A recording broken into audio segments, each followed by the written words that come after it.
এই যে আমরা মেলায় যাওয়ার জন্য রেডি হয়ে গেছি। আমাদের এখানের সবচাইতে জনপ্রিয় মেলা যেটা, সেটা হচ্ছে গদাধরের মেলা। সেই মেলাতে এখন যাব আমরা, রেডি হয়ে গেছি। আয় বাবা, এই যে রেডি সবাই। এই যে আমরা মেলায় যাওয়ার জন্য রেডি হয়ে গেছি। আমাদের এখানকার জনপ্রিয় মেলা হচ্ছে গদাধরের মেলা। সেই মেলাতে আমরা তিনজনে মিলে যাচ্ছি। মেয়ে নেই, মেয়ে পিজিতে আছে, ছেলেও চলে যাবে দু একদিনের মধ্যে। আর এখন মেয়ে না থাকলেও যেতে হবে, মেলা তো আর বেশি দিন থাকবে না, যাই দেখে আসি। ওর বাবাও যাবে, ছেলে, আমি আর আমার হাজব্যান্ড মিলে যাচ্ছি। আসো তুমি। এই যে আমরা তিনজনে রেডি হয়ে গেছি, তাহলে চলো মেলায় যাওয়া যাক। এই মেলাটা মাঘী পূর্ণিমায় হতো, কিন্তু এখন ওই মাঘী পূর্ণিমার সময় মানে সরস্বতী পুজোর সময় বেশিরভাগ সময় মাধ্যমিক উচ্চ মাধ্যমিক পরীক্ষা থাকে, যার কারণে মেলাটাকে একটু আগিয়ে এনে জানুয়ারি মাসের 2 তারিখে ফিক্সড টাইম করা হয়েছে। এই সময়তেই প্রতি বছর হয়, এবছরও হচ্ছে, তাই আমরা সবাই মিলে যাচ্ছি। চলুন তাহলে মেলায় গিয়ে আবার আপনাদের সঙ্গে দেখা হচ্ছে। বাড়িতে থেকে বেরিয়ে আমাদের বাড়ির কাছেই বাস স্ট্যান্ড, পায়ে হেঁটে বাস স্ট্যান্ডে গিয়ে একটা টোটো নিয়েছি। টোটোতে করে আমরা সবাই মিলে উঠে চলে যাচ্ছি মেলার উদ্দেশ্যে। আমাদের বাড়ির থেকে টোটোয় করে মেলাতে গেলে 2 থেকে 3 মিনিট সময় লাগে, তবে হেঁটে গেলে অনেকটাই সময় লাগবে। আর পড়ছে ভীষণ ঠান্ডা, জানুয়ারি মাসের আজকে 9 তারিখ মতো। যাই হোক, এত ঠান্ডায় দেখুন রাস্তার ধারে আগুন জ্বেলে আগুন পোহাচ্ছে অনেকেই আছে, হয়তো আগুন পোহাতে পোহাতে কোথাও গিয়েছে, এরকমও হতে পারে। রাস্তার ধারে আগুন জ্বলছে, প্রচণ্ড ঠান্ডায় অনেকেই রাস্তায় আগুন জ্বেলে আগুন পোহায়, রাস্তায় বা মাঠে বা পাড়ার মোড়ে এরকম রাস্তার ধারে আগুন জ্বালা হচ্ছে। আর কুয়াশা চারিদিকটা দেখে নিশ্চয়ই আপনারা বুঝতে পারছেন। মেলায় যেতে ওই 2 থেকে 3 মিনিট সময় লাগবে। আর এত ঠান্ডায় পায়ে হেঁটে মেলায় যাওয়ার কোনো প্রশ্নই আসে না, তাই টোটোয় উঠে পড়েছি। অনেক সময় এমন হয়েছে হেঁটেও মেলায় থেকে ফিরেছি বা হেঁটেও গিয়েছি, কিন্তু আজ যেহেতু ভীষণই ঠান্ডা পড়েছে তাই টোটোতেই উঠে পড়েছি। এই কথাগুলো বলতে বলতেই দেখুন আমরা মেলার কাছেই চলে এসেছি। এই যে মেলার মেন গেট, এই বড় গাছের পাশ দিয়েই এই চওড়া রাস্তাটা দিয়ে মেলার ভেতরে যেতে হবে। খুব বড় মাঠ, এই মাঠে মেলা প্রতি বছর বসে, এবছরও বসেছে। এই মেলাতে অনেক আবেগ জড়িয়ে আছে। ছেলে মেয়েরা এই মেলা দেখে বড় হয়েছে। ছোটোবেলায় অনেক প্রতিযোগিতায় অংশ নিয়েছে, নাচ, গান, ছবি আঁকা।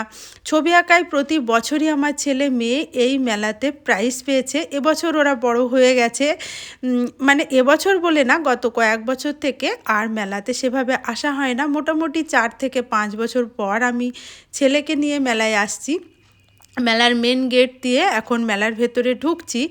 তবে মেয়ে যেহেতু বাড়িতে নেই, মেয়েকে ভীষণ মিস করছি। আর ওই যে বড় মাঠটা দেখালাম, ওই মাঠে এই মেলা উপলক্ষে বিভিন্ন প্রতিযোগিতার আয়োজন করা হয়, যেমন ফুটবল প্রতিযোগিতা, ক্রিকেট প্রতিযোগিতা, সেগুলো দিনের বেলায় হয়ে যায়। আর মেন এন্ট্রান্সের মুখেই বসেছে বিভিন্ন রকম বাঁশের তৈরি সামগ্রী, কুলো, ডালা, চালুন, ঝুড়ি, এগুলো দেখলাম। তবে বাড়ি যাওয়ার পথে বেশ কিছু জিনিস প্রয়োজনীয় আছে, সেগুলো নিয়ে যাব। এই যে ফাঁকা মাঠটা দেখছেন, দিনের বেলায় ওখানে বিভিন্ন প্রতিযোগিতা হয়। আর এই যে রাস্তাটা দিয়ে যাচ্ছি, এই রাস্তার ধার বরাবর মেলা বসে, মাঠের ধার বরাবর মেলা বসে। আর এই মেলা 5 থেকে 6 দিন চলে। মোটামুটি আমরা প্রতি বছর 3-4 দিন মেলায় আগে আসতাম।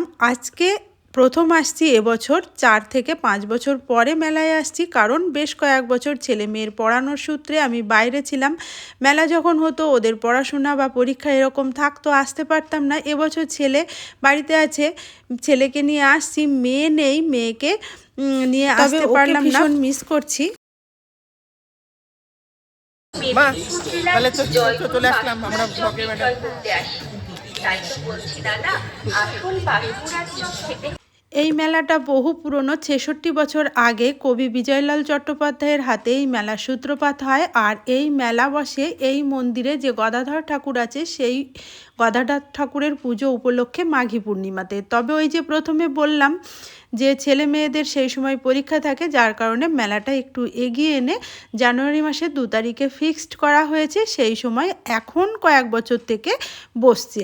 যাই হোক, গদাধর ঠাকুরের মন্দির, সেখানে মেলায় গিয়েই আমরা প্রণাম করে নিলাম। আর এখানে ঠাকুরকে যেহেতু শয়ান দেওয়া হয়ে গেছে, তাই মুখটা খুব ভালোভাবে দেখানো গেল না। আমি জুম করে দেখানোর চেষ্টা করছি, আপনারা বুঝতে পারছেন পারছেন কিনা আমাকে কমেন্ট করে জানাবেন।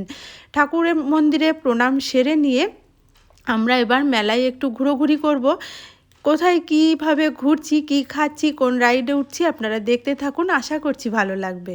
এখন রাত্রিবেলায় এত ঠান্ডা পড়েছে, মেলাতে দেখছি লোকজন অনেকই কম, তবে আগে যখন আসতাম অনেক লোকজন, অনেক ভিড়। আর এই যে স্টেজ দেখছেন, এই স্টেজ প্রতি বছর হয়, বহু লোকজন, বহু গুণী শিল্পীরা এখানে গান গাইতে আসেন। আমার মেয়ে ছেলেও এখানে গান গেয়েছে ছোটোবেলায় ক্ষুদে শিল্পী হিসাবে। এই স্টেজ থেকে প্রতি বছর আমার ছেলেমেয়েরা অনেক প্রাইজ পেয়েছে, যেমন ধরুন অঙ্কন প্রতিযোগিতা, নাচ, গান, এগুলো উপলক্ষে।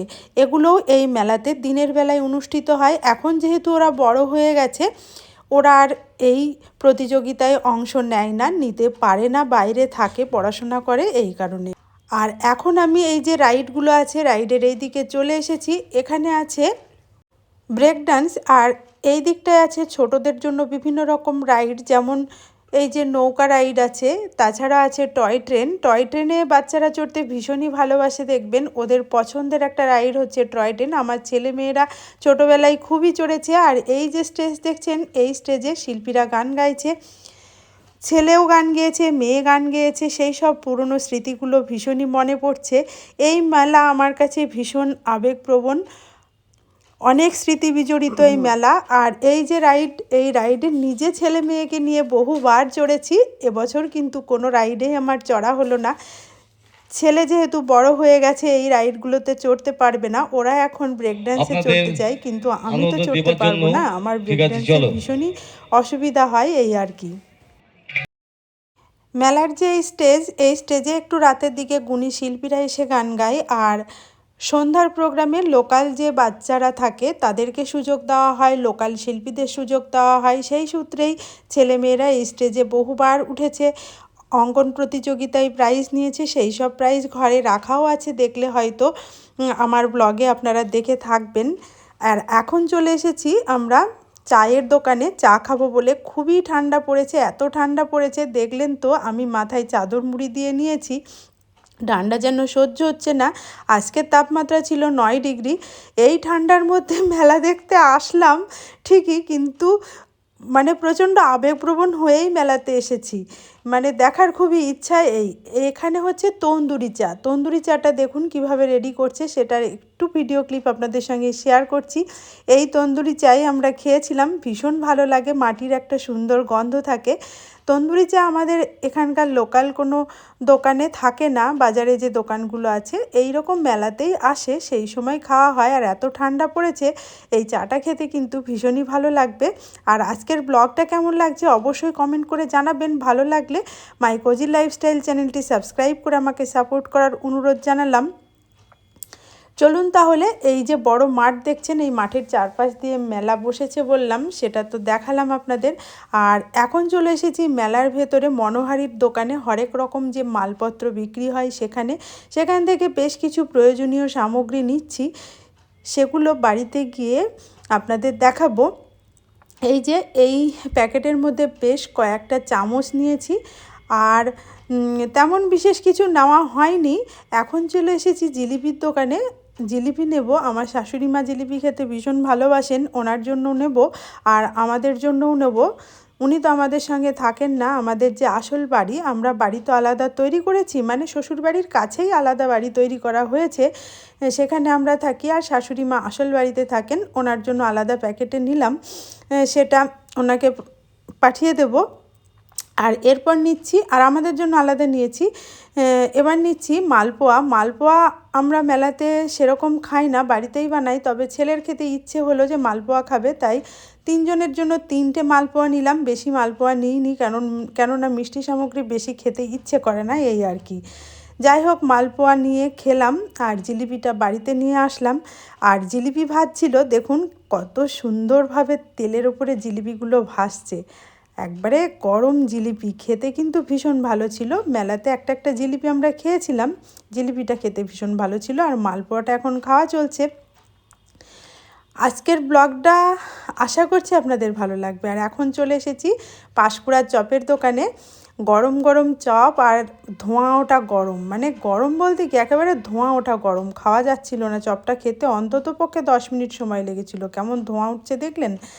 তবে পাঁশকুড়ার চপ এত গরম খেলে এর স্বাদটা কিন্তু ভালোভাবে পাওয়া যায় না, এটাই আমার উপলব্ধিতে আসলো। একটু ঠান্ডা হলে খেলে বোধহয় আরও বেশি ভালো লাগতো খেতে। আমাদের মেলায় ঘোরা একেবারে শেষের দিকে হয়ে গেছে।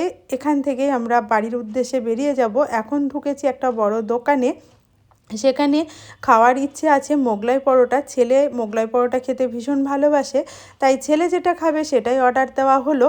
আর এতটাই ঠান্ডা পড়েছে, এই যে সিটে বসছে আর উপরে যে মাথার উপরে ছাউনিটা আছে সেখান থেকে টপ টপ করে নিহরগুলো ঝরে পড়ছে টেবিলের উপরে, মানে পুরো মাথার উপরে ছাউনিটা কাপড়ের সেটা ভিজে গেছে, এটাই বলতে চাচ্ছি। এত ঠান্ডা হাওয়া দিচ্ছে, মানে বসা যাচ্ছে না, মনে হচ্ছে যেন বৃষ্টি হচ্ছে, কুয়াশাগুলো একেবারে কানে মুখে ঢুকে যাচ্ছে।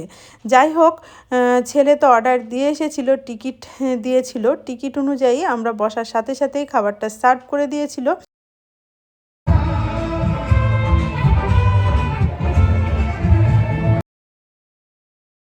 তবে আজকের মোগলাই পরোটাটা খেতে অত বেশি সুস্বাদু লাগলো না, কেন জানি না, বেশ ঠান্ডা ছিল। আসলে অতিরিক্ত ঠান্ডা পড়েছে তো, খাবার করার সাথে সাথেই ঠান্ডা হয়ে যাচ্ছে, তার উপরে এই খোলামেলা ঠান্ডা আবহাওয়া, চারিদিকে কুয়াশাচ্ছন্ন। যাই হোক, খাবারটা খেলাম, খেয়ে আমরা মেলার থেকে বেরিয়ে আসার পথে নিলাম বাদাম। আমার শাশুড়ি মা, আমার হাজব্যান্ড বাদাম খেতে ভীষণ ভালোবাসে। এই যে বাদাম বালিতে ভেজে দিচ্ছে, গরম গরম বাদাম এনেছিলাম, বাদামগুলো খেতেও ভীষণ সুস্বাদু ছিল। বাদাম নেওয়ার পর আমরা ওই যে প্রথমেই মেলায় ঢোকার সময় দেখেছিলেন না বাঁশের যে সামগ্রীগুলো বিক্রি হচ্ছিল, সেই দোকানে গেছিলাম। সেখান থেকে বেশ কিছু জিনিস আমি কিনেছি, সেগুলো আপনাদের দেখাচ্ছি, চলুন। এখন বাঁশের তৈরি সামগ্রীগুলো কিনবো বলে বেসিক কলেজের মাঠে চলে যাচ্ছি। এই বেসিক কলেজেই আমার শ্বশুরমশাই চাকরি করতেন, আমার হাজব্যান্ড, ভাসুর, দেওর এরা এই বেসিক কলেজের কোয়ার্টারে থাকতো, এখানেই ওরা বড় হয়েছে। এখানে একটা প্রাইমারি স্কুল আছে একটা মেয়েদের গার্লস স্কুল। এই স্কুলের মাঠেই বসে মেলা। ওখান থেকে ঝুড়ি ফুলের সাজি কিনে নিলাম, আর এখানে এসে কুলো আর একটা টুকরি কিনলাম। কিনে মেলা থেকে আমি বেরিয়ে আসছি। আজকের ব্লগটি আমি এখানেই শেষ করলাম। কেমন হলো ব্লগটি কমেন্ট করে জানাবেন। ভালো লাগলে মাই কোজি লাইফস্টাইল চ্যানেলটি সাবস্ক্রাইব করে আমাকে সাপোর্ট করার অনুরোধ জানালাম। ভিডিওটি দেখার জন্য ধন্যবাদ।